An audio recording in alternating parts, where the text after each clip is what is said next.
What did I do wrong? My parents separated in 2000 when I was 2 years old, and for the next 9 years I struggled through the heart-wrenching family court battle my parents were geared to defeat each other in, whilst I was ripped apart between them.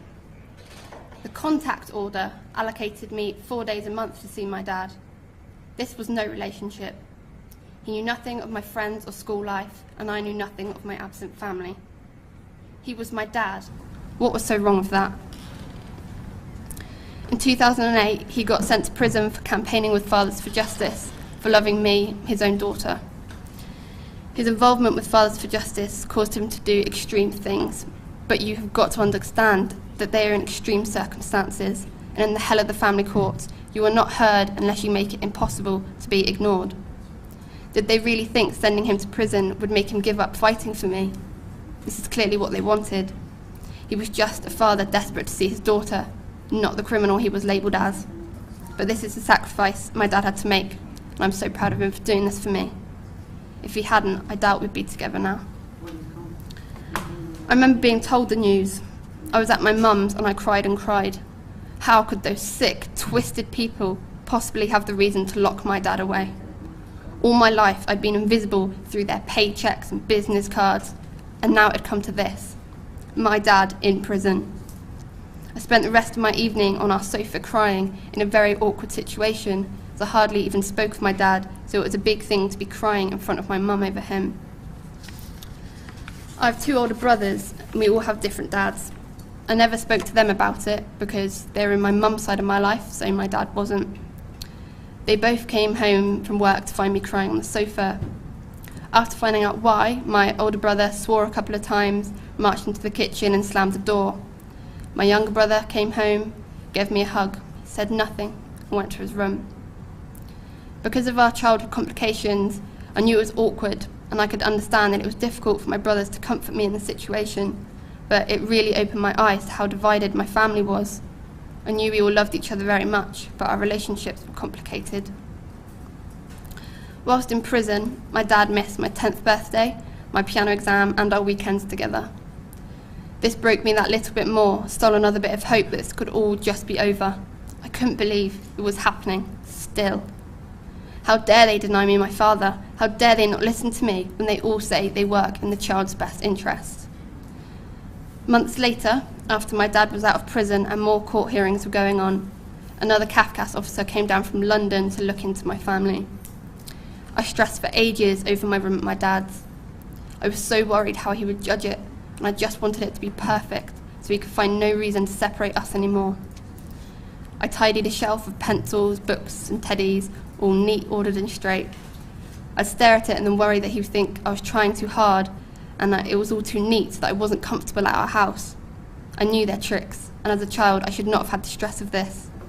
I knew they all had ulterior motives behind their kind words and sympathetic smiles. Suddenly I'd panic and mess it up and try and make it look more natural. That stupid shelf niggled away at me for days. I was so nervous when he came. Just that mere hour or so would mean so much. He would decide what was to be done with my life, again, my life, in the hands of some alien person.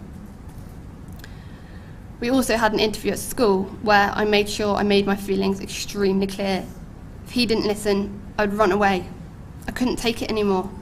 At age 5, they ignored me. But now, age 10, I would show him that I was not a child to be manipulated into their controlling, unjust and damaging games. I had a dad, and I deserved to be with him. For the first time, I would force them to listen. However, it should not have taken this. I should not have needed to threaten to run away to get a voice. In the following months, days at court began to have positive outcomes.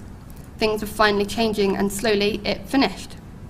In the summer of 2009, I was granted shared care and shared residency with my dad. Equal.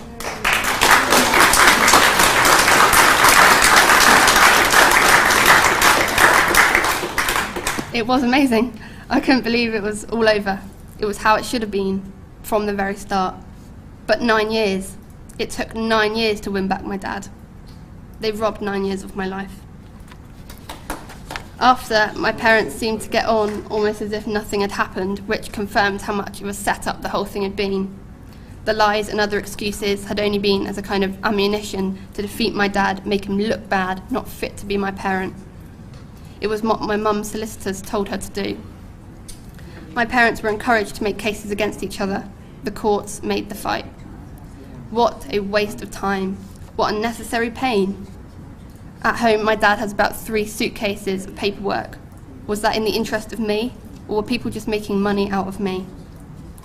9 years of precious time I will never get back with my dad. Government has lost its humanity. Everything is about money and power, and they'll abuse our human rights until they have this.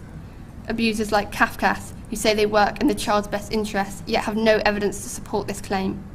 Ofsted reports have repeatedly found the service to be inadequate. An agency such as the CSA is meant to financially support children, but had no concern for me when they took my dad's driving licence away. This is even people such as the police, who left me hurt and ignored like everyone else. Their aims are united.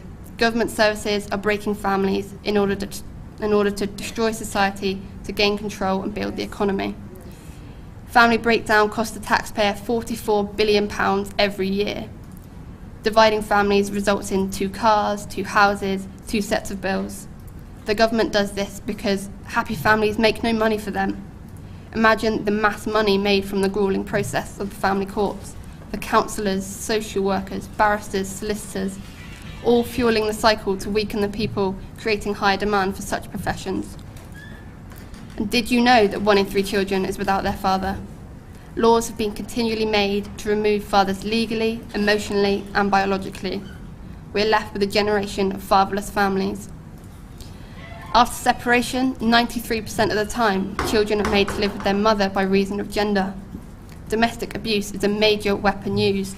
In my case, my dad buying the bigger packet of cornflakes rather than the smaller, more expensive one my mum wanted was used against him as abuse. Petty, insignificant things like this separate good, loving fathers from their families every day. If a mother turns up to court crying, she has been emotionally abused.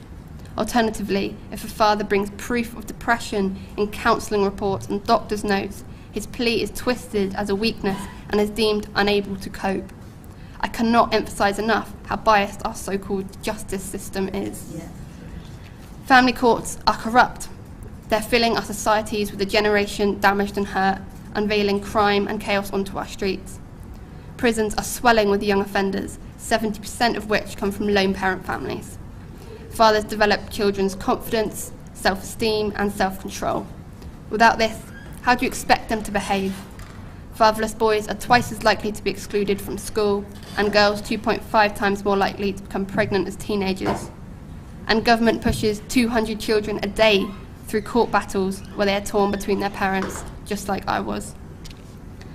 I would cry myself to sleep, sometimes even unaware of why I was feeling so broken.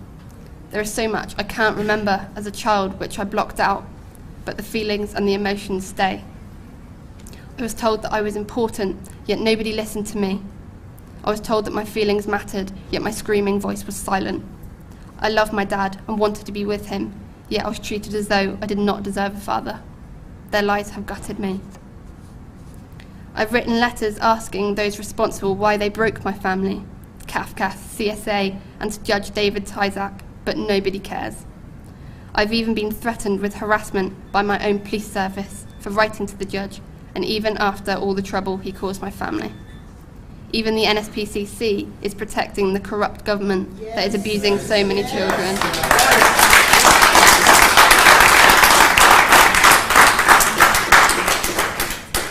So this is why I started Children's for Justice, and is why I'm not giving up.